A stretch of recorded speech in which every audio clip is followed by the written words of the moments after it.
RTI का act किसने लाया था? कांग्रेस पार्टी की ही सरकार थी। मनमोहन सिंह जी देश के प्रधानमंत्री थे, तो उन्होंने आरटीआई का एक्ट ला करके जो है पूरे देश में राइट टू इंफॉर्मेशन की एक शुरुआत की थी। और हिमाचल प्रदेश के मुख्यमंत्री अपने ही प्रधानमंत्री, अपनी ही कांग्रेस की सरकार द्वारा लाया वो उस एक्ट में जो है, उसमें जो है वो चेंजेस कर रहे हैं। चेंजेस, और एक तो मैं ये कह रहा हूं कि सेंट्रल एक्ट है और अनावश्यक रूप से चेंज करने की इसमें गुंजाइश भी नहीं होती है। स्टेट के अधिकार क्षेत्र में बहुत कम है, लेकिन कुछ प्रोविजन है उसमें। प्रोविजन के तहत जो है वो इसमें अगर करें भी तो आर्टिकल 24 बड़ा क्लियर कहता है, जब तक ये एक्ट की शेप में विधानसभा के अंदर पारित नहीं होता है तब तक के लिए वो लागू नहीं होता है। एक बात। दूसरी बात मैं इसमें जरा और थोड़ा सा मैं कहना चाह रहा हूं कि आखिरकार आवश्यकता क्या पड़ी इसकी।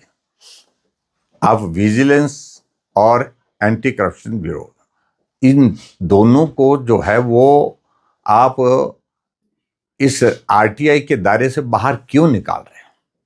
सच्चाई है कि मुख्यमंत्री जी ने हिमाचल प्रदेश में अपनी ही सरकार के एक बड़े नेता के खिलाफ विजिलेंस के आदेश कर दिए, इंक्वायरी के आदेश कर दिए, और इंक्वायरी के आदेश करने के बाद आरटीआई के तहत लोग उसकी इंफॉर्मेशन ले रहे हैं। वो देना नहीं चाह रहे क्योंकि ऊपर से कांग्रेस पार्टी का दबाव पड़ गया है कि वो इंफॉर्मेशन देनी नहीं। उसको डिनाई करने के लिए रास्ता निकाल रहे हैं कि आरटीआई के तहत ये प्रोविजन ही ना रहे कि जो विजिलेंस की इंक्वायरी अगर हो रही है उसकी जानकारी प्राप्त हो सके। एक बात, बड़ा कारण मुझे लगता है कि आज की तारीख भी है।